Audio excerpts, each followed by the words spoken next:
Praise the Lord. எல்லாம் சந்தோஷமாக இருக்கீங்களா? எப்பவும் கேட்குற கேள்வி தான் அப்படின்னா. ஓகே, நம்ம செய்திக்கு போகிறதுக்கு முன்னாடி ஒரு சின்ன ஜெபம் பண்ணிக்கலாம். பிதாவே, இந்த நாளிலும் எங்களுக்கு தேவையான வார்த்தையை தந்தரலும், வசனங்களை தந்தரலும், எங்கள் குழப்பங்களிலிருந்து, எங்களுக்கு சந்தேகங்களிலிருந்தும், எங்களுக்கு அதிலிருந்து விளக்கங்களை எங்களுக்கு தந்தரலும். இயேசுவின் நாமத்தில் ஆமென். ஆமென். ஹல்லேலூயா. ஓகே, நம்ம எல்லாரும் ஆண்டவருடைய பிள்ளைகளா இல்லையா? ஆண்டவருடைய பிள்ளைகள் தான். கன்ஃபார்மாக எல்லோரும் சொல்கிறோம், நம்ம அவங்க ஆண்டவருடைய பிள்ளைகள். சரி, யோவான் 1:12 எடுத்துங்க. யாரோ ஒருத்தர் சத்தமாக படிங்க.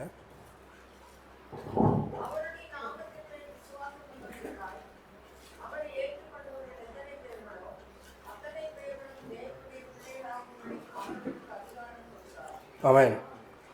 இப்போ ஆண்டவராகிய இயேசு கிறிஸ்துவை ஏற்றுக்கொண்டவங்க, அதாவது ஓகே, ஜீசஸ் எனக்காக தான் இந்த உலகத்துக்கு என்னுடைய பாவத்திலிருந்து என்னை மீட்டெடுக்கிறதுக்காக அவர் தன் ஜீவனை எனக்காக தந்து 3ஆம் நாள் உயிரோடு எழுந்தார் அப்படின்னு நம்ம விசுவாசித்தாலே என்ன ஆயிடுறோமாமா?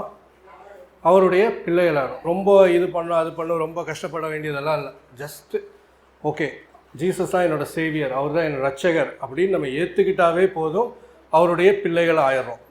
ஆனால் நம்ம அவருடைய பிள்ளைகளாக முழுமையாக நடந்துக்கிறோமா? இன்னொரு இதில் பார்த்தீங்கன்னா, கலாத்தியர் 4ஆம் அதிகாரம் 6-7 படிங்க. இல்லை 6 மட்டும் படிங்க.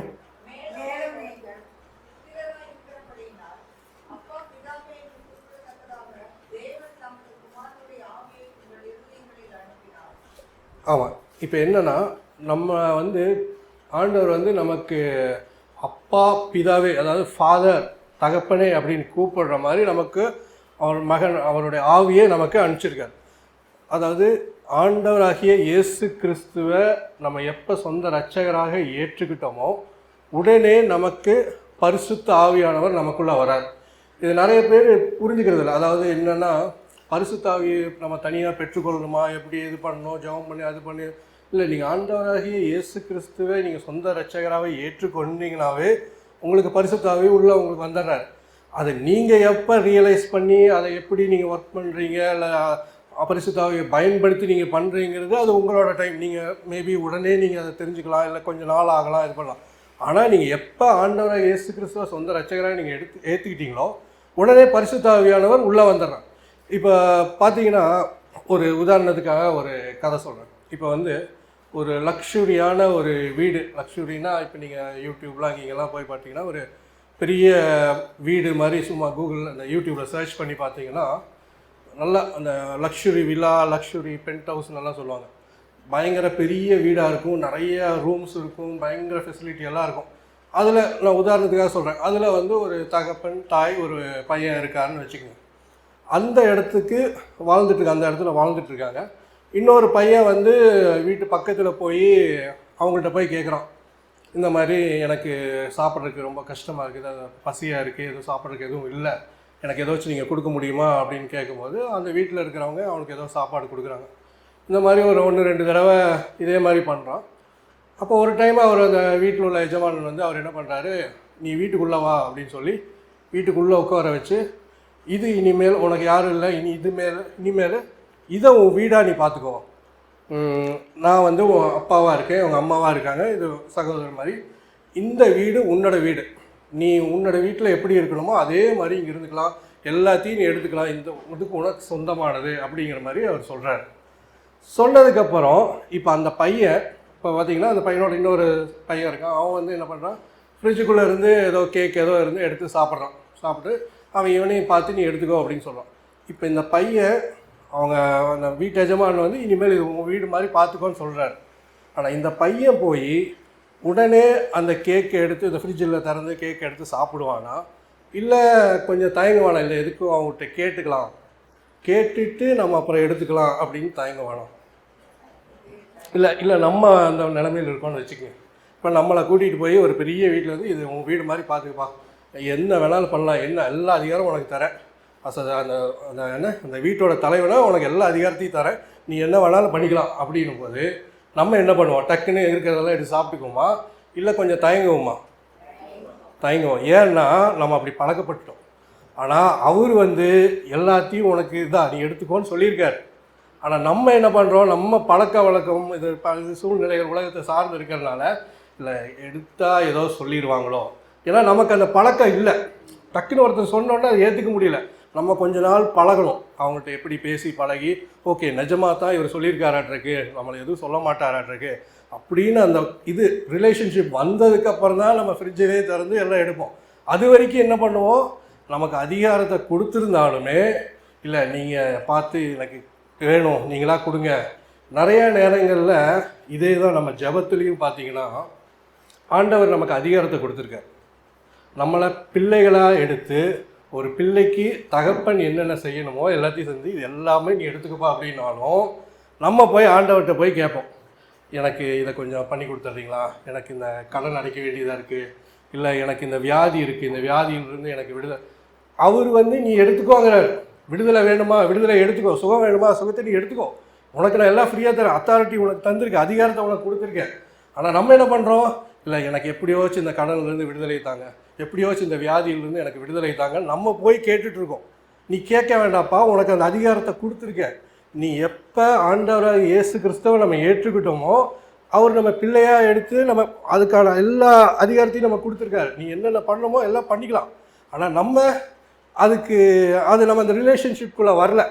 அதனால் நம்ம பழக்க வழக்கம்லாம் இப்போ இருக்கிறதெல்லாம் எப்படின்னா அது எப்படி கேட்டால் ஏதோ சொல்லிடுவாங்களோ அப்படிங்கிற மாதிரியே தான் நம்ம ஆண்டவர்கிட்டையும் நடந்துக்கிறோம்.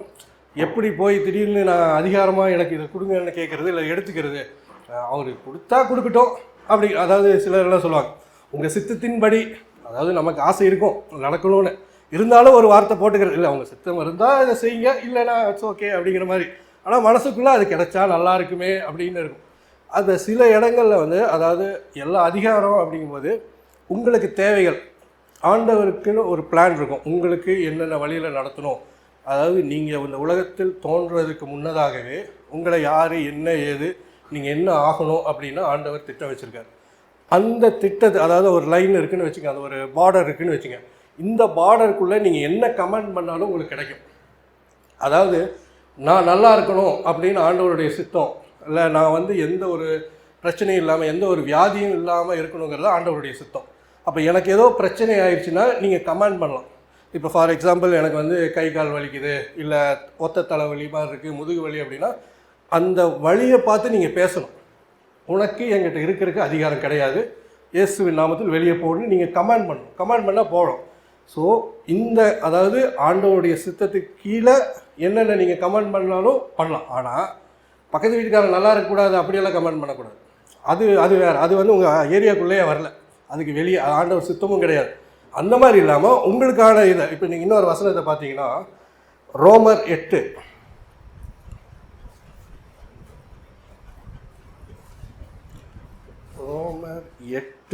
அதே ஒரு இதில் தான் 15ஆம் வசனத்தை படிங்க.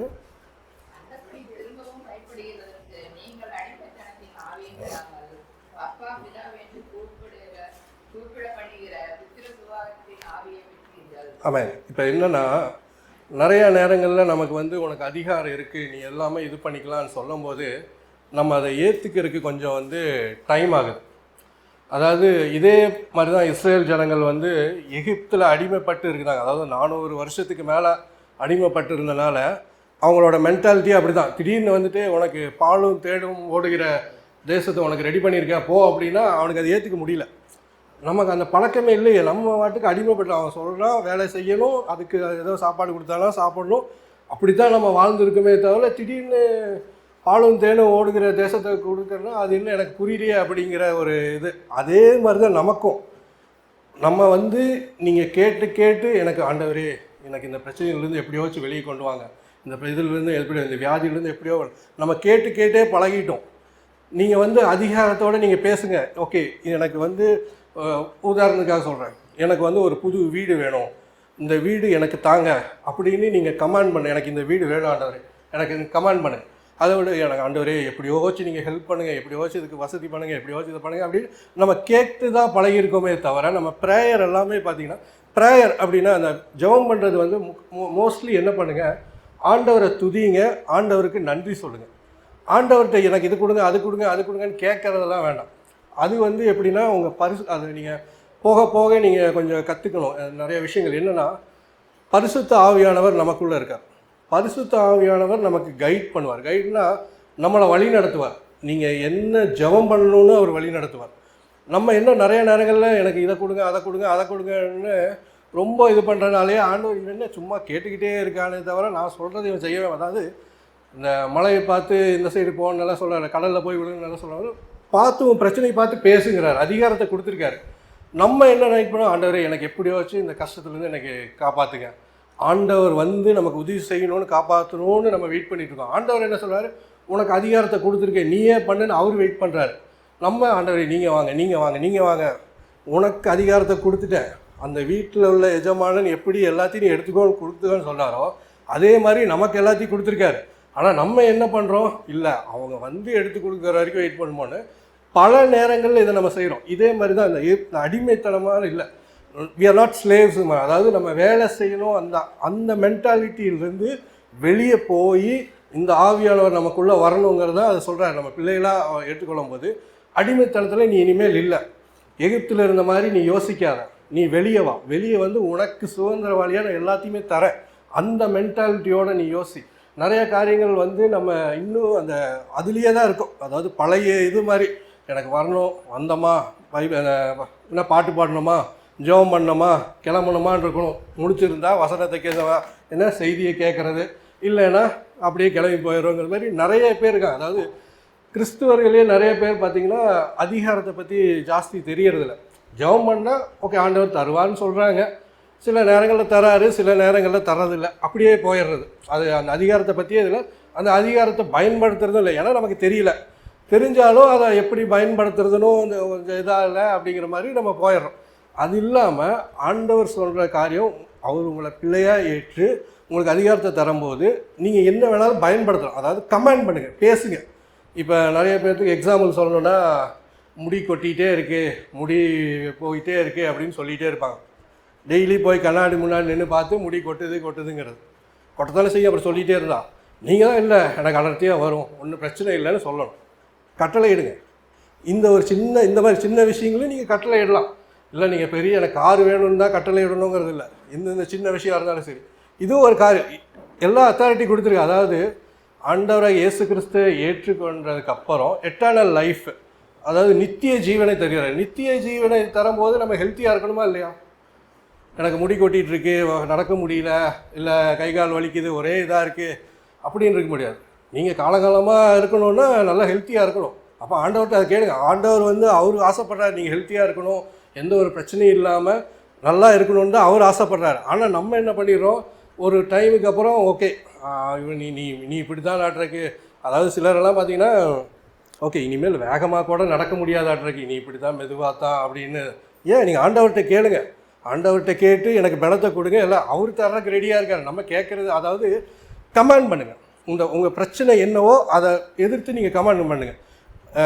எனக்கு கால் வலி இருந்துகிட்ருக்கு அப்படின்னா யூ டோன்ட் ஹேவ் அத்தாரிட்டி, எனக்கு என்னோடய உடம்புல இந்த கால் வலி இருக்கிறதுக்கு அதிகாரம் கிடையாது, நீ வெளியே போ அப்படின்னு நீங்கள் சொல்லுங்கள்.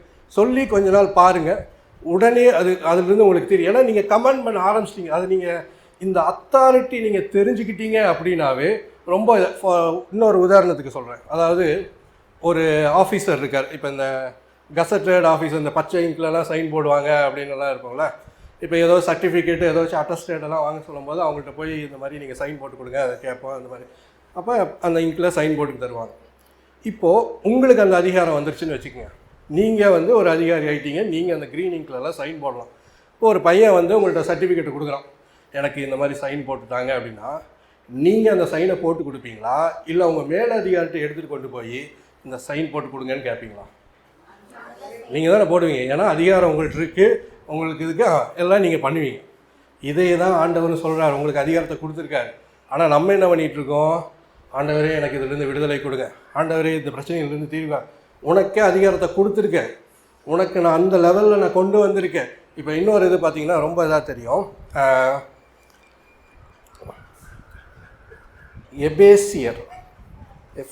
எபேசியர் 1ஆம் அதிகாரம் 21வது வசனத்தை மட்டும் படிங்க.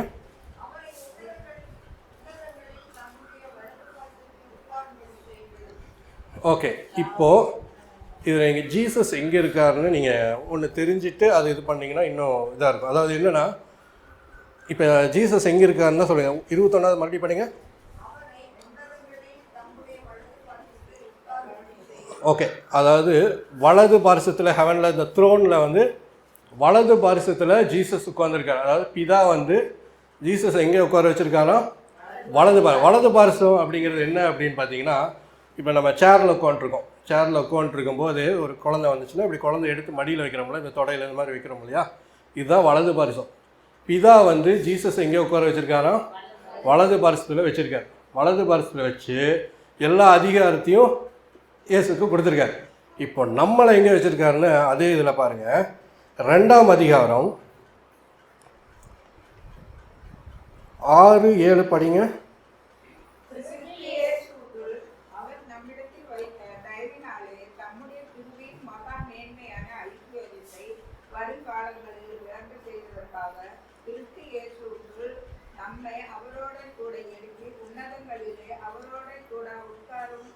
ஆமாம், இப்போ நம்மளை எங்கே உட்கார வச்சுருக்காரோ இயேசுவோடையே உட்கார, அதாவது இப்போ ஜீசஸ் இங்கே சைடு பிதா உட்கார வச்சுருக்காருன்னா நம்மளை இந்த சைடு உட்கார வச்சுருக்கார்.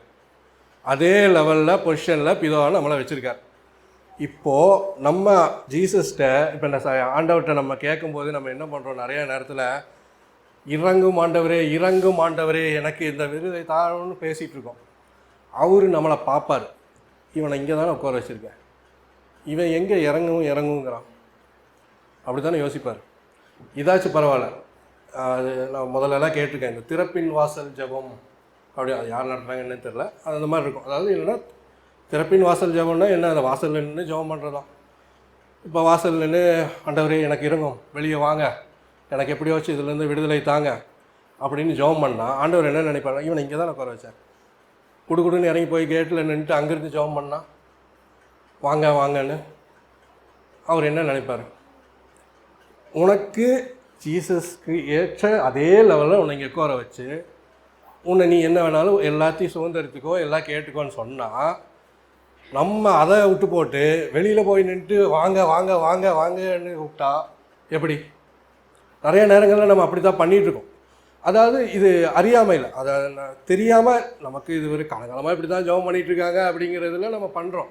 ஆனால் ஆண்டவர் இந்த லெவலில் வச்சுருக்காரு. அப்போம்போது இப்போ ஒரு பிரச்சனை அப்படின்னா, ஆண்டவரே இந்த பிரச்சனையிலிருந்து எனக்கு விடுதலை தாங்க எப்படியோ வச்சு அப்படி நம்ம ஜெபம் பண்ணுறதை விட்டுப்பட்டு, ஓகே நம்ம இந்த லெவலில் இருக்கோமா, ஆண்டவரே இப்போ இந்த பிரச்சனை இருக்குது நீங்கள் சொல்லுங்கள் என்ன பண்ணலாம், அப்படி பேசுங்க.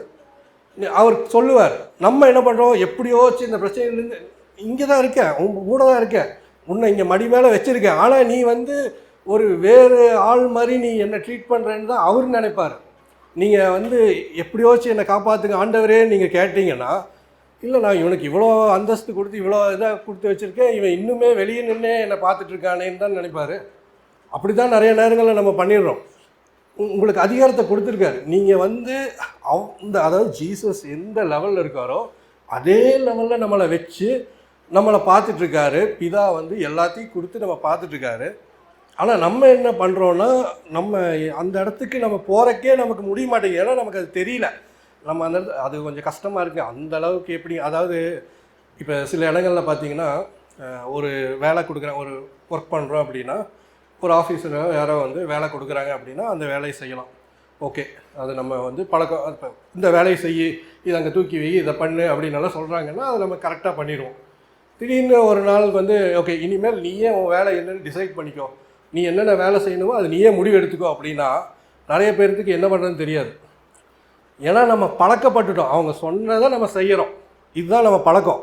திடீர்னு உன் வேலை என்னன்னு நீயே முடிவு பண்ணிக்கணும், எனக்கு புரியல அப்படிங்கிற மாதிரி தான் சுற்றிட்டு இருப்போம். ஏன்னா நம்ம அந்த லெவலுக்குள்ளே வரல. அதான் திடீர்னு சிலருக்கெல்லாம் இப்போ இந்த அதிகாரமும் நிறைய பேர்த்துக்கு அப்படி தான். உங்களுக்கு இந்த அதிகாரத்தை கொடுத்தேன்னு ஆண்டவர் சொல்லியும் உனக்கு எல்லாத்தையும் கொடுத்ததுக்கப்புறமும் நம்ம அதை பயன்படுத்தாமல் இருக்கிறதுக்கான காரணம் நமக்கு அது புரியல. அதாவது திடீர்னு என்னை எப்படி இவ்வளோ தூரம் உயர்த்த, ஏன்னா இந்த உலகத்தில் நம்ம வந்த வாழ்க்கை அந்த மாதிரி. அதாவது இதெல்லாம் பண்ணணும், இதெல்லாம் பண்ணினா தான் உனக்கு அந்த அந்தஸ்து, இல்லை இத்தனை வேலை இத்தனை வருஷம் எக்ஸ்பீரியன்ஸ் இருந்தால் தான் உனக்கு அந்த ப்ரொமோஷன் கிடைக்கும், இல்லை இத்தனை வருஷம், அந்த மாதிரியே நம்ம பழகிட்டோம். இங்கே வந்து என்னென்னா, ஆண்டவராகிய இயேசு கிறிஸ்துவை என்னை ஏற்றுக்கொண்ட உடனேயே ஜீசஸ் எங்கே லெவலில் இருக்காரோ அந்த இடத்துல பிதா நம்மளையும் கொண்டு போய் வைக்கும்போது நமக்கு அதை வந்து புரிஞ்சிக்க முடியறதில்ல, அதை ஏற்றுக்க முடியல. எப்படி நம்மளை டக்கு நாங்கள் கொண்டு போய் வச்சுட்டாங்களே, என்ன பண்ணுறதுன்னு தெரியாது, அது எப்படி பயன்படுத்துறதுன்னு தெரியாமல் நிறைய நேரங்கள் நம்ம அப்படி தான் சுற்றிட்டு இருக்கோம். ஆண்டவர் என்ன சொல்கிறாருன்னா, உங்களுக்கு அதிகாரத்தை கொடுத்துருக்கேன், அந்த அதிகாரத்தை நீங்கள் பயன்படுத்துங்க, நீங்கள் எதுக்கும் நீங்கள் கவலைப்பட தேவையில்லை. அதாவது ஆண்டவரே எனக்கு எப்படியாச்சும் ஹெல்ப் பண்ணுங்கன்னு கேட்காம உங்களுக்கு குறித்த அதிகாரத்தை நீங்கள் பயன்படுத்துங்கன்னு சொல்கிறார். இப்போ இன்னொரு வசனத்தை பார்ப்போம். மத்தேயு, இது நான் அதுக்கு முன்னாடி சொன்னதான், மத்தேயு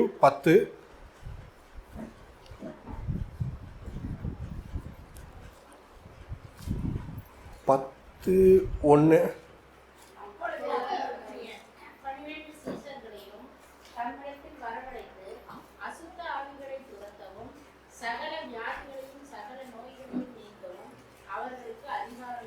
அவன் இதே அதிகாரம் நமக்கும் கொடுத்துருக்காரு. என்னென்ன அதிகாரம் கொடுத்துருக்காரோ, அசுத்தாவிலை துரத்தவும் சகல, ஓகே, அது இதே அதிகாரம் நமக்கும் இருக்குது. நீங்கள் அசுத்தாவியை துரத்தலாம், நோய்களில் அதெல்லாத்தையும், இந்த வியாதிகள் இருந்த எல்லாத்தையும் சுகத்தை நீங்களும் கொடுக்கலாம். அந்த அதிகாரம் உங்களுக்கும் கொடுத்துருக்கு. அதாவது எனக்கு நல்லாகணுங்கிறது மட்டும் கிடையாது, இன்னொருத்தருக்கு நல்லாகணும்னு நீங்கள் கமாண்ட் பண்ணலாம். அந்த அதிகாரத்தை உங்களுக்கு கொடுத்துருக்காரு. இந்த அதிகாரத்தை நீங்கள் பயன்படுத்தணும். இப்போ உங்கள் பக்கத்தில் வந்து ஒருத்தர் இந்த வியாதியில் இருக்காங்க அப்படின்னா, சும்மா ஜெபம் பண்ணால் நீங்கள் வந்து உடனே பெரிய இது மறுபடியும் எல்லாம் ஜெபம் ஹீல் சுகமாக அப்படின்னு சொல்லுங்கள், கமாண்ட் பண்ணுங்கள், இயேசுவின் நாமத்தில் நீ சுகமாக அப்படின்னு சொல்லுங்கள். அவ்வளோதான். ரொம்ப பெரிய லென்த்தாலாம் நீங்கள் இது பண்ண வேண்டாம், அவ்வளோதான். ஏன்னா நீங்கள் அதிகாரத்தை பயன்படுத்துறீங்க. இப்போ ஒரு உதாரணத்துக்கு நான் சொல்கிறேன். இந்த அதிகாரம் அப்படிங்கிறது வந்து பார்த்திங்கன்னா, ஒரு டிராஃபிக் போலீஸ் இருக்காருன்னு வச்சுக்கோங்க. டிராஃபிக் போலீஸ் வந்து ஒரு நடு ரோட்டில் இருந்துட்டு அவர் அந்த லைட்டு ரெட்டு க்ரீனு இருப்பார், இல்லை கையில் ஸ்டாப்பு இதுன்னு இருக்கும். அவங்க காமிச்ச உடனே வண்டியெல்லாம் நிப்பாட்டுவாங்க. இப்போ நம்ம நார்மலாக பார்த்தா ஒரு மனிதன் அங்கே நிற்கிறாரு, அங்கே நின்று அவர் கை காட்டுறதுனால எல்லாம் நம்ம நிற்கிறதில்ல. அவர் அந்த யூனிஃபார்ம் போட்டு அந்த அதிகாரத்தில் இருக்கார். அவர் ஒரு டிராஃபிக் போலீஸ். அந்த சட்டத்திட்டங்களில் ஓகே, அப்போ அதை மதிக்கணும். அதாவது ஒரு தனி மனிதனாக அவருக்கு எந்த ஒரு பவரும் கிடையாது, பட் அந்த யூனிஃபார்ம் போட்டு ஒரு டிராஃபிக் போலீஸாக இருக்கிறதுனால அந்த பவர் இருக்குது. ஓகே, இவரை மீறி நம்ம பண்ணக்கூடாது இப்படிங்க. இதே மாதிரி தான் நம்ம அந்த அதிகாரத்தை அதாவது நம்ம தனியாக ஒரு மனுஷனாக பார்த்தீங்கன்னா எந்த ஒரு இதுவுமே கிடையாது, ஆனால் எனக்கு பின்னாடி என் ஆண்டவர் இருக்கார், அந்த பவர் இருக்குது. அப்போ நான் சொல்லும்போது இந்த வியாதி இதிலிருந்து வெளியே போகணும் அப்படின்னு சொல்லும்போது என்னை பார்த்து அது போகிறதில்லை, எனக்குள்ளே இருக்கிற பவர், அதாவது ஆண்டவர் வந்து எனக்கு பின்னாடி இருக்காரு, அவர் அந்த இதை கொடுத்த அந்த வார்த்தை, அது மூலமாக தான் அந்த வியாதிகள் போகுது வெளியே, இல்லை இந்த அசுத்தாவிகளில் ஓட்டுறது எல்லாமே அந்த பவரில் தான். ஸோ அந்த அதிகாரத்தை அவங்களுக்கு கொடுத்துருக்காங்க. அதே அந்த டிராஃபிக் போலீஸ் எப்படியோ அவர் சொன்னால் அதே மாதிரி செய்கிறாங்கன்னா அந்த அதிகாரத்தை பயன்படுத்தி இருக்கணும். அதே மாதிரி தான் நம்மளும் இப்போ நமக்கு, அதாவது ரெண்டாவது ஸ்டெப் அந்த அதிகாரத்தில் வந்து இப்போ நமக்கு வந்து நம்மளோட வியாதிகள், நம்மளோட பிரச்சனைகள் நமக்குன்னே நீங்கள் பண்ணிட்டு இல்லாமல் பக்கத்தில் இருக்கிறவங்களுக்கும் ஓகே இவங்களும் அதுலேருந்து விடுதலை பண்ணணும். நம்ம கூட இருக்கிறவங்க கூட வேலை செய்கிறவங்க, பக்கத்து வீட்டில் இருக்கிறவங்க, அவங்களும் ஏதோ பிரச்சனைகள் இருக்காங்க, ஏதோ வியாதிகள் இருந்தாலும் அவங்களுக்கும் இதிலேருந்து நீங்கள் விடுதலை கொடுங்க. ஜெபம் பண்ணுங்கன்னு நான் சொல்ல, ஜெபம் பண்ணுங்கன்னா திடீர்னு இப்போ ஒரு கிறிஸ்தவர்களாக இருந்தால் பரவாயில்ல, கிறிஸ்தவர் அல்லாதவர்கள்ட்ட போய் நான் உங்களுக்காக ஜெபம் பண்ணுறேன் இது பண்ணுறேன்னு நிறைய பேர் ஏற்றுக்க மாட்டாங்க. நான் உங்களை ஹீல் பண்ணுறேன்னு சொல்லுங்கள், இல்லை உங்களுக்கு சுகத்தை தரேன்னு சொல்லி சுகத்தை கொடுத்துருங்க, அவ்வளோதான். அதாவது நீங்கள் தொட்டு சுகம் கொடுக்குறேன் அப்படின்னு சொல்கிறது மட்டும்தான் அவங்க வேலை. சுகம் கொடுக்கறது ஆண்டவர் பார்த்துக்குவார். உங்களோட வேலை விதைக்கிறது மட்டும்தான், வளர செய்கிறவர் அவர் பார்த்துக்குவார். அதை மட்டும் நீங்கள் செஞ்சால் போதும். இல்லை நீங்கள் நில்லுங்க நான் உங்களுக்காக ஜெபம் பண்ணுறேன்னு சொன்னால் நிறைய பேர் இப்போல்லாம் வரமாட்டாங்க. அதெல்லாம் அதுக்கு நீ வந்து ஜெபம் பண்ணுற அப்படின்னு போயிடுவாங்க. அதெல்லாம் தேவையில்லை. நீங்கள் ப்ராக்டிக்கலாக காட்டுங்க. ஓகே, டேக் இட், இதை வந்து நீ இப்போ எடுத்துக்கோ, சுதந்திரத்தை எடுத்துக்கோ, இந்த விடுதலை எடுத்துக்கோ, இந்த அந்த வியாதியிலேருந்து நீ விடுதலை எடுத்துக்கோ அப்படின்னு நீங்கள் சொன்னீங்கன்னா, நீங்கள் வந்து சொல்கிறது மட்டும்தான். அதாவது உங்கள் அந்த விசுவாசத்தோடு நீங்கள் சொல்லுங்கள். இன்னொரு இதில் அந்த மத்தேயு 10:8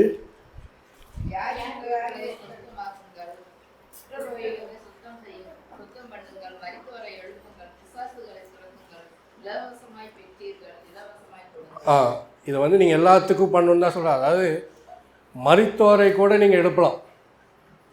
நிறைய பேர் பார்த்தா அது எப்படிங்க அப்படிங்கிற மாதிரி தான் இருக்கும். நான் ஒரு இது சொல்கிறேன். நாங்கள் வந்து ஒரு இது மெசேஜுக்கெல்லாம் இல்லை, ஒரு வீட்டுக்கு போயிருந்தோம். ஒரு மரித்தவங்க வீட்டுக்கு போயிருந்தபோது எல்லாம் வெளியே நின்றுட்டுருந்தாங்க. நான் ஜாஸ்தி எப்போவுமே இந்த மாதிரி இறந்தவங்க வீட்டுக்கு போனால் நான் உள்ளெல்லாம் போய் பார்க்க மாட்டேன், வெளியவே நினைக்குவேன். எப்படியும் அவன் கேட்கவா போகிறாங்க, ஏன் வந்து பார்க்கலேன்னு. இறந்தவங்க கேட்க மாட்டாங்க இல்லையா, அதனால் நான் வந்து வெளியவே நினைக்குவேன். அது பண்ணுவேன். ஒரு டைமில் நான் யோசித்தேன், பேசாமல் போய் எழுப்பிவிட்றலாமான்னு யோசிச்சுட்டு அப்புறம் சுற்றி இருக்கிறவங்களெல்லாம் பார்த்தா ரொம்ப அழுதுட்டெல்லாம் இருக்கிற மாதிரி தெரியல. இவங்க பார்க்குறதுக்கு கஷ்டப்பட்டு இதுவே நல்லதாக போச்சுங்கிற மாதிரி தான் இருந்தாங்க. நம்ம எழுப்பிவிட்டு நீ ஏன்டா எழுப்பிவிட்டு நம்மள்ட்ட கேட்டுருந்தாங்கன்னா நாங்களே ஒரு நிம்மதியாக இருக்கோம். இப்போ சரி இது வேண்டாம் அப்படின்ட்டு நான் பாட்டுக்கு அமைதியாக வந்தேன். இந்த மாதிரி உங்களுக்கு அதிகாரத்தை கொடுத்துருக்காரு. அதாவது ஒரு நேரத்தில் வந்து சுகத்தை கொடுக்கறதுன்னா சும்மா காய்ச்சலிருந்து விடுதலை தரேன் அப்படியெல்லாம் இல்லை, மருத்துவரையும் நீங்கள் எழுப்பலாம். அந்த அதிகாரத்தையும் உங்களுக்கு கொடுத்துருக்காரு. அதை நீங்கள் பயன்படுத்தலாம். அதை நல்லா ஆனால் பயன்படுத்தும் போது கரெக்டாக பார்த்துக்குங்க. அவனை எழுப்பி விட்டிங்கன்னா, அதாவது அந்த ஒரு காமெடி ஒன்று பார்த்தேன், ஒரு ரீல்ஸில் பார்க்கும்போது 5 லட்சம் கடன் இருந்துச்சு அப்படின்னு சொல்லி கடனெலாம் கட்ட முடியாமல் விஷத்தை குடித்து நான் சாகலான்ட்டு போனேன். கடைசியில் சொந்தக்காரங்கள்லாம் சேர்ந்து என்னை காப்பாற்றி ஆஸ்பத்திரியெல்லாம் பண்ணி 10 லட்ச ரூபா செலவு பண்ணி என்னை காப்பாற்றிட்டாங்க. இப்போ நான் 15 லட்சம் கடனில் இருக்கேன் அப்படின்னா, அந்த மாதிரி காப்பாற்றிக்கலாம். அதிலிருந்து விடுதலை அவனுக்கு கொடுக்கணும். மறுபடியும் காப்பாற்றி கடனில் கொண்டு போய் விட்டுறக்கூடாது. அதிலிருந்து அவனுக்கு விடுதலை கொடுத்துட்டிங்கன்னா அவன் ஜாலியாக இருப்பான். அதாவது நித்திய ஜீவனை நீங்கள் கொடுக்குறதுக்கு, அதாவது கொடுக்கும்போது எழுப்புறது ஓகே, அதிலிருந்து நீங்கள் விடுதலை கொடுக்கணும். அதுக்கு நீங்கள் ரெடி ஆகிட்டு அப்புறம் எழுப்புங்க. ஸோ அதிகாரத்தை கொடுத்துருக்காரு எல்லாத்துக்கும், அதனால் எல்லாருமே செய்யலாம். அதில் ஒன்றும் பெரிய பெரிய ஆளுக்கு தான் பண்ணுவோம் அவங்க அப்படியெல்லாம் இல்லை. அன்னொரு ஏற்றுக்கொண்டீங்கன்னா உங்களுக்கு அதிகாரம் இருக்குது, அதை நீங்கள் பயன்படுத்த தெரிஞ்சுக்கணும், அவ்வளோதான். அதுக்கு வந்து நீங்கள் என்னென்னா ஆண்டவரோடு நீங்கள் நெருங்கி, அதாவது ப்ரேயர் டைமில் வந்து நம்ம என்ன பண்ணோன்னா நிறைய கொஞ்சம் அமைதியாக கவனிக்கணும். அதாவது நிறைய நேரங்களில் நம்ம வந்து எனக்கு இது வேணும் அது வேணும்னு கேட்டுக்கிட்டே இருக்கமே தவிர ஆண்டவர் என்ன சொல்கிறாருன்னு நம்ம கவனிக்கிறதே கிடையாது. நம்ம இன்னும் சிலர் பார்த்திங்கன்னா அவங்களோட இது பார்த்திங்கன்னா ஓகே ஜெபம்னா டக்குன்னு வந்து அதே தான், எனக்கு இது வேணும் அது வேணும் அது வேணும் இது வேணும், ஓகே ஆண்டவரே நன்றி, இதுக்கு நன்றி அதுக்கு நன்றி, அவ்வளோதான். அது ஒரு ரொட்டீனாகவே இருக்கும். ஆண்டவர் நம்மள்கிட்ட என்ன எதிர்பார்க்குறாரு, நம்ம என்ன செய்யணும்னு விரும்புகிறாரு, அதெல்லாம் எதுவுமே இது பண்ணுறது. நம்ம பரிசுத்தாவி நமக்குள்ளே வந்த உடனே பரிசுத்தாவி வந்து நமக்கு என்ன பண்ணும் அப்படின்னா, நம்ம என்ன பண்ணலாம், எப்படி பண்ணலாம், அவருடைய சித்தம் என்ன அப்படிங்கிறத தெரிஞ்சு நம்மக்கிட்ட சொல்கிறதுக்கு பரிசுத்தாவி நம்ம பயன்படுத்தணும். நம்ம ஜென்ரலாக நிறைய இப்போ அந்நிய பாஷையில் ஜெபம் பண்ணுறீங்களா இன்னுமே உங்களுக்கு ரொம்ப ஈஸி. ஏன்னா சில நேரங்களில் நம்ம என்ன ப்ரேயர் பண்ணுறது என்ன ஜெபம் பண்ணுறதுனே தெரியாது. அந்த நேரங்களில் நீங்கள் அந்நிய பாஷையில் ஜெபம் பண்ணிங்கன்னா, அந்நிய பாஷைங்கிறது வந்து ஒரு கைண்ட் ஆஃப் ஒரு என்கிரிப்டட், அதாவது ஒரு சீக்ரெட்டான கோடு மாதிரி. நீங்கள் என்ன ஜெபம் பண்ணணும் எனக்கு தெரியல அப்படின்னா நீங்கள் அந்நிய பாஷையில் பண்ணிட்டீங்க அப்படின்னா அது ஆண்டவருக்கு என்ன பண்ணணுமோ அந்த இதில் கரெக்டாக அந்த இது லிங்க் ஆகிடும். அந்த மாதிரி நிறையா இன்கேஸ் உங்களுக்கு தெரியல என்ன பண்ணுறது தெரியல அப்படின்னா அந்நிய பாஷையில். இன்னொன்று வந்து நீங்கள் கொஞ்சம் மெடிடேட் பண்ணணும், இது ஆண்டவர் என்ன சொல்ல விரும்புகிறார். நீங்கள் பார்த்தீங்கன்னா இந்த இதுக்கு முன்னாடி சொன்ன எபேசியர் புத்தகம் 1 நீங்கள் வசனம் எடுக்க வேண்டாம், நீங்கள் வீட்டில் போய் வேணால் அந்த முழு அதிகாரத்தையும் நீங்கள் வந்து தியானித்து பாருங்கள். அதாவது கொஞ்சம் அதை வச்சு ஒவ்வொரு வசனமாக படித்து என்ன சொல்ல வர்றார் என்ன இதுங்கும் போது ஆண்டவர் நமக்கு எவ்வளோ அதிகாரத்தை கொடுத்துருக்காரு அப்படிங்கிறது அதில் நிறையா தெரியும். அதாவது எந்த லெவலில் ஜீசஸை கொண்டு வந்து வச்சுருக்காரு. அப்போ ஜீசஸ் கீழே தான் அந்த இன்னொரு இது மட்டும் படிங்க, 21 22 எபேசியர் 1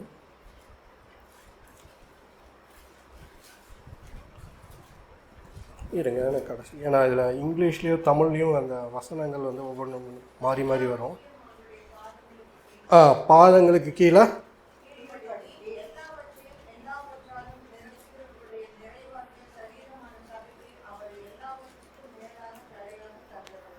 ஆமாம். யாருக்கு தந்துருந்தாராமா?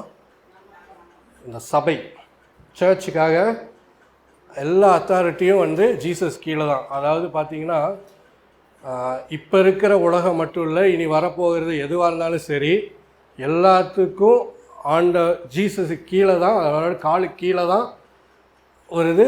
எல்லாத்துக்கும் அதிகாரத்தை ஜீசஸ்க்கு கொடுத்துருக்காரு. இதுதான் அங்கே சொல்ல வராங்க. அதே லெவலில் அடுத்த அதிகாரத்தில் பார்த்தீங்கன்னா நம்மளையும் அதே லெவலில் வச்சுருக்காரு. அப்போது இந்த எல்லாமே நமக்கு கீழே தான் வருது. அதாவது ஒரு ரூலர், ஒரு கவர்மெண்ட்டு, இல்லை ஒரு இது எல்லாமே பெரியவங்க அப்படி நல்லா இல்லை, எல்லாமே நமக்கு கீழே தான் வருதுங்கிறத அதை சொல்கிறார். இந்த 1ஆம் அதிகாரத்தை நீங்கள் வீட்டில் போய் அந்த முழுசாக படிக்க 23 வசனங்கள் தான் இருக்குது. அது ஒவ்வொரு வசனமாக கொஞ்சம் கொஞ்சம் படித்து ஆண்டவர் இது மூலமாக என்ன சொல்ல வராருன்னு கொஞ்சம் தியானம் பண்ணுங்கள். அதாவது நம்ம மெடிடேட் பண்ணுறதே கிடையாது. நிறையா நேரங்களில் வந்து நம்ம பைபிள் படிக்கணுமே நிறைய நேரங்களில் படிச்சுட்டு போகிறோம். ஓகே, இன்றைக்கி ஒரு அதிகாரம் படிக்கணும், டக்குன்னு படிச்சிடுறது, கிளம்பிடுறது. இல்லை, அப்படி இல்லாமல் பாதி அதிகாரம் படித்தீங்கனாலும் சரி, எதாக இருந்தாலும் அது ஆண்டவர் இதன் மூலமாக இந்த நாளில் நமக்கு என்ன சொல்ல வராரு அப்படிங்கிற ஒரு மைண்ட் செட்டில் அதை மெதுவாக படிங்க. அப்போ தான் உங்களுக்கு தெரியும், ஓகே இது மூலமாக இதை சொல்கிறாரா. நீங்கள் ஒரு நாளில் ஒரு வசனம் பார்த்தீங்கன்னா ஒரு மாதிரி இருக்கும், அதே வசனத்தை ஒரு 10 நாள் கழித்து வச்சிங்கன்னா இது வேற ஒரு அர்த்தமாக சொல்லுதே அப்படிங்கிற. ஏன்னா அந்த டைமில் உங்களுக்கு என்ன மீனிங் வேணுமோ அது ஆண்டவர் அந்த டைமில் தருவார். அதுக்கு தான் ஆவியானவரை பயன்படுத்தி நமக்கு அந்த காரியங்களை செய்வார். இப்போ வந்து இந்த மலையை பார்த்து அந்த என்ன எத்தனை சொன்னா மார்க் 11:23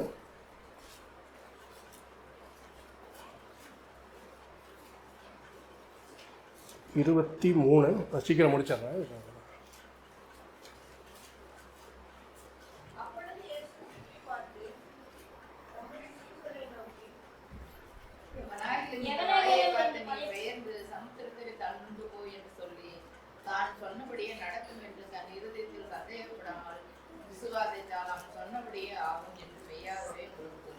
ஆமாம். இப்போ நம்ம சொல்லிட்டு வந்த வசனத்தில் எல்லாம் கமாண்ட் பண்ணுங்கள், நீங்கள் பேசுங்க அப்படின்னு நல்லா சொல்லியிருக்கோம். இந்த 2வது பகுதியும் இதில் முக்கியம். அந்த 23வது வசனத்தில் 2வது பகுதி என்னது? அதுக்கப்புறம்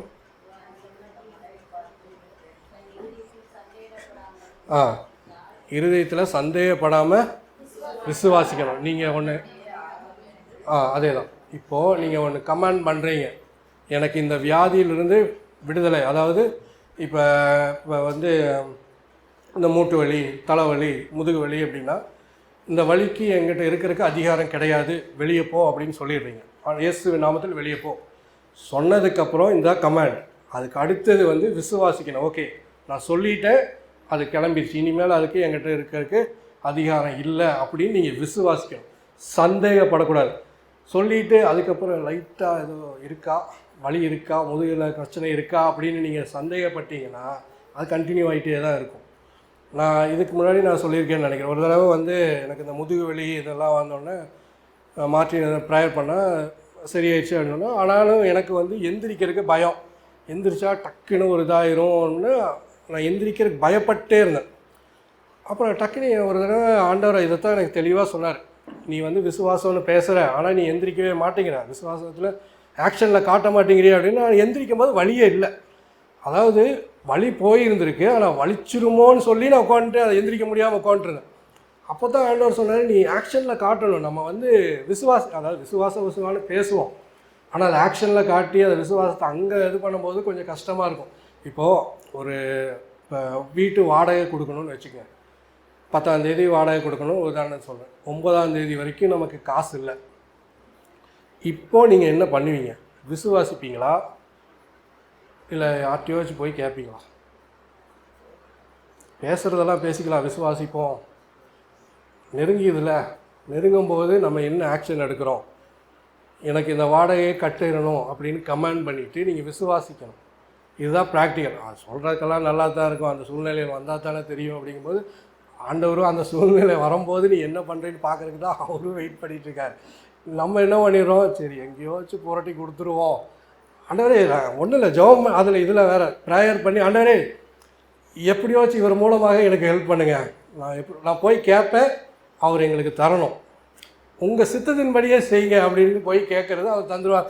ரொம்ப நன்றி ஆண்டவரே, நீங்கள் கேட்டீங்க தந்துடுறேன். இப்போ விசுவாசம் எங்கே இருந்ததுன்னு பார்த்தீங்கன்னா, விசுவாசங்கள்லாம் கிடையாது. நம்ம போய் கேட்டோம், அவங்க கொடுத்துட்டாங்க. கொடுக்குற மாதிரி ஆள்கிட்ட நம்மளும் போய் கேட்குறது. கேட்டோன்னா அவங்க கொடுத்தாங்க. சரி, இப்போது இதே இதில் இப்போ ஒரு உதாரணத்துக்காக தான் சொன்னேன். ஆனால் நிறைய நேரங்களில் வந்து ஆண்டவர் வந்து ஓகே சந்தேகப்படாமல் விசுவாசிக்கணும்னு சொல்கிறார். நீங்கள் வந்து ஒரு மலையை பெயர்த்து சமுத்திரத்தில் போகணும்னு நல்லா ஓகே. ஆனால் அந்த யோனா பார்த்துட்டு இருந்த மாதிரி இந்த மக்கள் அழிகிறாங்களா இல்லையான்னு எட்டி எட்டி பார்த்துட்டே இருப்பான். ஏன்னா பார்க்குறான் அழிகிறாங்களா இல்லை. அதே மாதிரி நம்மளும் ஒன்று செஞ்சுட்டு நம்ம ஒன்று கமெண்ட் பண்ணிவிட்டு சந்தேகப்படக்கூடாது, விட்டுறணும். அவர் பார்த்துக்குவார், அவர் என்னவாக இருந்தாலும் அவர் பார்த்துக்குவார், எனக்கு பிரச்சனையே இல்லை அப்படின்னு. இந்த இதில் இந்த படகுல போயிட்டுருக்கும்போது ஆண்டவர் தூங்கிட்டு இருப்பார். பயங்கர அலை இதெல்லாம் வந்த உடனே சீஷர்கள்லாம் பதட்டப்பட்டு என்ன நீங்கள் பார்த்து இவ்வளோ பிரச்சனை இருக்குது, நீங்கள் பாட்டு அயர்ந்து தூங்கிட்டு இருக்கீங்களே அப்படின்னா அவர் வந்து இது பண்ணுவார். எங்கே விசுவாசம் எங்கே போச்சுங்கிற மாதிரி அவர் வந்து சொன்ன உடனே அந்த அலையெல்லாம் நின்றும். கமாண்ட் பண்ணுவார். அதே கமாண்டை தான் நம்மளும் பண்ண சொல்கிறார். கமாண்ட் பண்ணு, நீ என்ன வேணுமோ, என்ன பிரச்சனையாக இருந்தாலும் சரி, என்ன வியாதியாக இருந்தாலும் சரி, அதுக்கு எதிராக நீங்கள் கமாண்ட் பண்ணுங்கள். உங்களுக்கு இந்த இங்கே வந்து அதிகாரம், அதாவது எனக்குள்ளே இருக்கிற இந்த வியாதிக்கு இங்கே இருக்கிறதுக்கு அதிகாரம் இல்லைன்னு அதை வெளியே துரத்துங்க, அசுத்தாவியாக துரத்துங்க. உங்களுக்கு அந்த அதிகாரத்தை உங்களுக்கு கொடுத்துருக்காரு. நீங்கள் என்ன பண்ணிடுறோம் அதோட சேர்ந்து வந்துட்டு நம்ம அதை பார்த்துக்கலாங்க அப்படிங்கிற மாதிரி போட்டோம். அப்படியெல்லாம் இல்லாமல் இதே தான் விசுவாசத்தோட, அதாவது கமாண்ட் பண்ணிவிட்டு நீங்கள் சும்மா எதாவது சொல்லாமல் விசுவாசத்தோட ஓகே அவர் சொன்னதை நான் விசுவாசிக்க, நான் சொன்னேன் அதாவது வெளியே போன்னு சொல்லிவிட்டேன், கண்டிப்பாக இது ஆக போகுது, இதில் எந்த ஒரு சந்தேகமும் கிடையாது. இப்போ ஒரு பிரச்சனையாக இந்த பிரச்சனையை பார்த்து நீங்கள் இப்போ வந்து சிலருக்கெல்லாம் வந்து பார்த்திங்கன்னா மருமகள் மாமியார் மருமகள் பிரச்சனை இருக்குது அப்படின்னா நீங்கள் என்ன பண்ணுங்கன்னா அந்த பிரச்சனையை கமாண்ட் பண்ணுங்கள். இந்த பிரச்சனையை இங்கே வீட்டில் இருக்கிறதுக்கு அதிகாரம் கிடையாது, வெளியே போ அப்படின்னு நீங்கள் பண்ணுங்கள். மாமியார் வெளியே போகணுன்னு நல்லா பண்ணக்கூடாது. அந்த பிரச்சனை வெளியே போகணும் அப்படி இது பண்ணணும், கமாண்ட் பண்ணி பிரச்சனையிலேருந்து வெளியே வரணும் அப்படின்னு கமாண்ட் பண்ணணும். இதே தான் என்ன இருந்தாலும் சரி, இது ஏதோ இருந்தாலும் அது இது பண்ணக்கூடாது அப்படின்னு நீங்கள் கமாண்ட் பண்ணி விசுவாசிங்க. ஓகே இது தீர்ந்துடும். இப்போ ஒரு கணவன் மனைவிக்குள்ளே ஒரு பிரச்சனைனா அந்த பிரச்சனை என்னை விட்டு போகணும் அப்படின்னு நீங்கள் விசுவாசிக்கணும். ஓகே எனக்கு இந்த ப்ராப்ளம்லேருந்து விடுதலை ஆண்டவர் தந்துடுவார், நான் கமாண்ட் பண்ணிவிட்டேன் அவ்வளோதான் அப்படின்னு நீங்கள் ஃப்ரீயாக விட்ருங்க. இப்போ இன்னொரு இது என்ன, கணவன்மார்கள் வந்து நாங்கள் சொல்கிறத கேட்குறதே இல்லை என்ன குடிப்பழக்கத்துக்கு அடிமையாக இருக்காங்க அப்படிங்கும்போது நீங்கள் அவங்கள்ட்ட போய் இதை விட்டுருங்கலாம் சொல்லிகிட்டு இருக்க தேவையில்லை. கமாண்ட் பண்ணுங்கள், இந்த குடிப்பழக்கத்திலேருந்து விடுதலை, இந்த வீட்டில் குடிச்சிட்டு இருக்கக்கூடாது, ஐ கமாண்ட் இன் ஜீசஸ் நேம், இயேசுவின் நாமத்தில் கட்டளையிடுகிறேன், அவ்வளோதான். நீங்கள் போய் அவங்கள்ட்ட கன்வின்ஸ் பண்ணி இதை பண்ணி பேசி அதெல்லாம் தேவையில்லை. உங்களுக்கு அதிகாரத்தை ஆண்டவர் கொடுத்துருக்காரு. கமாண்ட் பண்ணுங்கள். கமாண்ட் வீடியோவில் பார்க்குறவங்களா இருந்தாலும் சரி எங்களாக இருந்தாலும் கமாண்ட் பண்ணுங்கள். உங்களுக்கு அந்த அதிகாரத்தை கொடுத்துருக்காரு. நீங்கள் போய் கன்வின்ஸ் பண்ணி இப்படி மாற்றி அதெல்லாம் தேவையில்லை. எதாக இருந்தாலும் நீங்கள் கமாண்ட் பண்ணுங்கள். அந்த அதிகாரத்தை நீங்கள் பயன்படுத்தணும். நிறையா நேரங்களில் நமக்கு என்னென்னா இந்த அதிகாரத்தை பயன்படுத்த தெரியாமையே நிறையா விஷயங்களை நம்ம விட்டுருக்கோம். நீங்கள் பயன்படுத்த ஆரம்பிச்சிட்டீங்க அப்படின்னா உங்களோட வாழ்க்கை நிலைமையே மாறும். நீங்கள் இப்படி இருக்கிற இந்த லெவலில் இருக்க இந்த மாதிரி இருக்கேன் அப்படிங்கிறத விட நீங்கள் எதை எடுத்தாலும் கமாண்ட் பண்ண ஆரம்பிச்சிட்டிங்க. அதை வந்து நான் இனிஷியலாக அந்த ஸ்டார்டிங்கில் சொல்கிற மாதிரி ஒரு வீட்டுக்குள்ளே விட்டோம்னா நமக்கு கொஞ்சம் தயக்கம் இருக்கும்.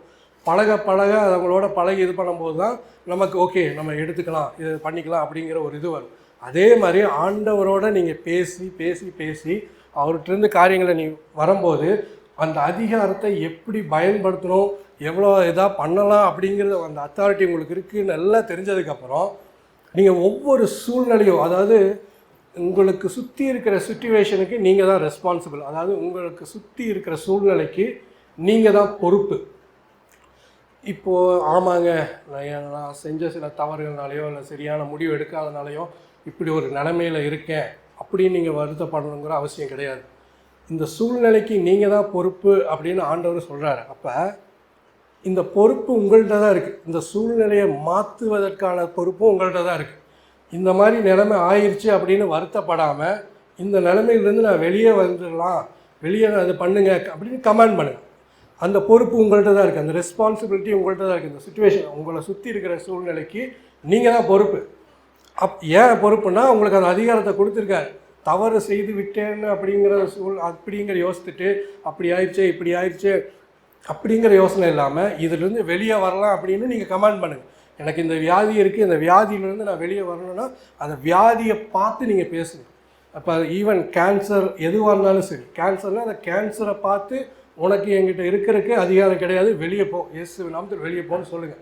இல்லை இந்த பல்லு வலி அந்த மாதிரி பிரச்சனைகளாக இருந்தாலும் சரி, அதுக்கு நீங்கள் பேசுங்க டக்கு. இன்னொன்று, இந்த பிபி சுகரு இந்த மாதிரி கம்ப்ளைண்ட், அதாவது நிறைய பேர் என்ன சொல்லுவாங்கன்னா, இல்லைங்க எங்கள் அப்பாவுக்கு இருந்தது, எங்கள் தாத்தாவுக்கு இருந்தது, அப்படியே வந்துட்டுருக்கோம். அதெல்லாம் அப்படியெல்லாம் ஒன்றும் கிடையாது. ஆண்டவர் உங்களுக்கு பரிபூர்ண சுகத்தோட எந்த ஒரு வியாதி இல்லாமல் வச்சிருக்கணும் அப்படிங்கிறது தான் அவருடைய சித்தம். நீங்கள் ஆண்டவருடைய பிள்ளை, நீங்கள் ஆண்டவருடைய பிள்ளை. ஆண்டவருடைய பிள்ளைக்கு எதுக்கு சுகரு பிபி நல்லா இருக்கணும்? அது தேவையில்லை. அதை நீங்கள் ஏற்றுக்கக்கூடாது. நம்ம என்ன பண்ணிடுறோம், ஓகே இப்படி தான் இருக்கும், அதாவது அப்பா தாத்தா இவங்களுக்கெல்லாம் இருந்தனால எனக்கு இப்படி இருக்கும் அப்படிங்கிறத நம்ம ஏற்றுக்கிறோம். ஏற்றுக்கிறதுனால தான் அது நம்ம விட்டு போகிறதில்ல. நீங்கள் இல்லை உனக்கு இங்கே இருக்கிறதுக்கு அதிகாரமே கிடையாதுன்னு சொல்லி துரத்துங்க.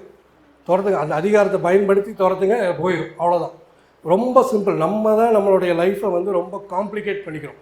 அதாவது ஆண்டவர் பல காரியங்களை வந்து ரொம்ப சிம்பிளாக நமக்கு கொடுத்துருக்கார், ஈஸியாக கொடுத்துருக்கார். ஆனால் நம்ம அந்த அதிகாரத்தை பயன்படுத்தாமல், இப்போது திருமணம் அப்படிங்கும்போது திருமணத்துக்கு இத்தனை தேவைகள் இருக்குது, இதெல்லாம் இருக்குது, இந்த எக்ஸ்பீரியன்ஸ் இதிலெல்லாம் நிறைய பேர் இது பண்ணுவாங்க.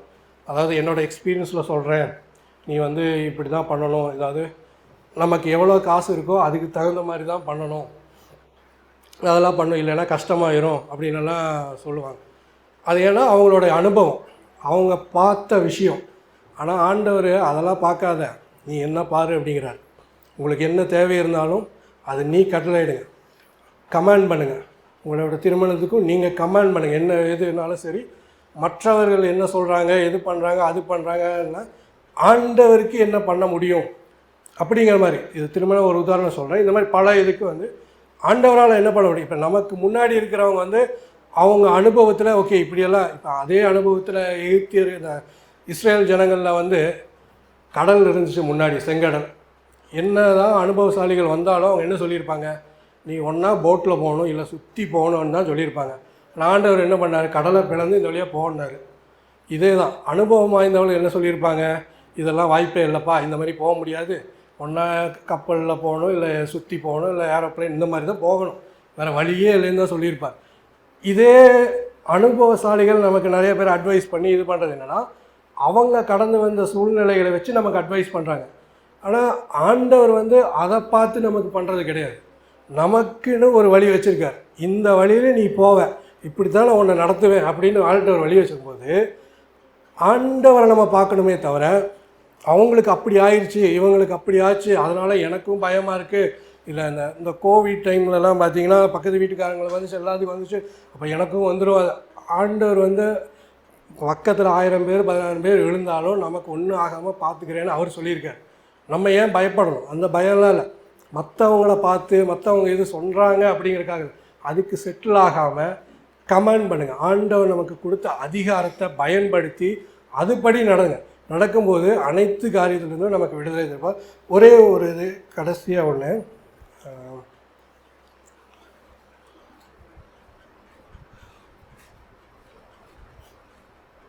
சரி இது லேட் ஆகும்னு நினைக்கிறேன். ஓகே, இதோட நம்ம முடிச்சுக்கலாம். ஆண்டவர் சொல்கிற ஒரே காரியம் என்னென்னா, அதிகாரத்தை பயன்படுத்துங்க. ஆண்டவர் நமக்கு அதிகாரத்தை கொடுத்துருக்கார். நம்ம we are God's children, நம்ம ஆண்டவருடைய பிள்ளைகள். ஆண்டவர் நமக்கு அதிகாரத்தை கொடுத்துருக்கார். நம்ம போய் எடுத்துக்கலாமா வேண்டாமா, இல்லை போய் எனக்கு இதிலேருந்து விடுதலை கொடுங்க, இந்த பிரச்சனை இருக்குது, இந்த கஷ்டம் இருக்குது, எனக்கு யாருமே இல்லை, இந்த ஏதாச்சும் நீங்கள் ஹெல்ப் பண்ணுங்கள் அப்படின்னு நீங்கள் போய் கேட்காம அதிகாரமாக, அதாவது உங்களுக்கு கொடுத்த அதிகாரம் தான், அவர் வந்து நீங்கள் இப்படி பண்ணிட்டீங்களேன்னா உங்களை இது கோவப்பட மாட்டார். என்ன இப்படி பண்ணிட்ட, நான் வந்து சும்மா ஒரு அதிகாரம் கொடுத்தா நீ அதுக்காக இவ்வளோ பயன்படுத்துவே அப்படின்னலாம் கேட்க மாட்டார். உங்களுக்கு ஒரு பிள்ளையாக உங்களுக்கு என்ன கொடுக்கணுமோ அது அழகாக உங்களுக்கு கொடுத்துருக்காரு. இந்த எபேசியர் புத்தகம் 1ஆம் அதிகாரத்தில் எடுக்க வேண்டாம், நீங்கள் வீட்டில் போய் தியானித்து பாருங்கள். அந்த முழு அதிகாரத்தையும் நீங்கள் தியானிங்க. அது கொஞ்சம் கொஞ்சமாக சின்ன சின்ன வசனமாக அந்த கடைசியில் 22, 20 பார்த்தீங்கன்னா அவர் ஜீசஸுக்கு கீழே எல்லாத்தையுமே காலில் கொண்டு வந்துட்டார். எல்லாமே நமக்கு கீழே தான். அந்த லெவலில் நம்மளையும் வச்சு உங்களுக்கு எல்லாம், அதாவது வலது பார்சத்தில் வச்சுருக்காருன்னா நம்ம அது கூடையே பக்கத்தில் வச்சு எல்லா அதிகாரத்தையும் கொடுத்து எல்லாம் பண்ணும்போது நீங்கள் கமாண்ட் பண்ண ஆரம்பிக்கணும். நீங்கள் கமாண்ட் பண்ணி பழகிட்டீங்க அப்படின்னா உங்களோட வாழ்க்கை மாறும். இதுதான் ஆண்டவர் உங்களுக்கு சொல்கிறாரு. கமாண்ட் பண்ண ஆரம்பிங்க. உங்களோட அதிகாரம் என்னன்னே தெரியாமல் இல்லாமல் அதிகாரத்தை தெரிஞ்சு புரிஞ்சுக்கிட்டு ஆண்டவர்கிட்ட கேளுங்க. ஆண்டவர்கிட்ட வந்து அந்த பரிசுத்த ஆவியின் மூலமாக பரிசுத்த ஆவி பற்றிலாம் இன்னும் வருகிற நாட்களில் நம்ம பார்ப்போம், எப்படி அது நமக்கு சொல்லுவாங்க, எப்படி இது பண்ணுங்கிறதெல்லாம். ஸோ அதன்படி நீங்கள் நடந்து அதிகாரத்தை பயன்படுத்தினீங்கன்னா உங்களுக்கு ஆண்டவர் பெரிய வாழ்க்கையை தர இருக்கிறார். ஆமென். ஆமென்.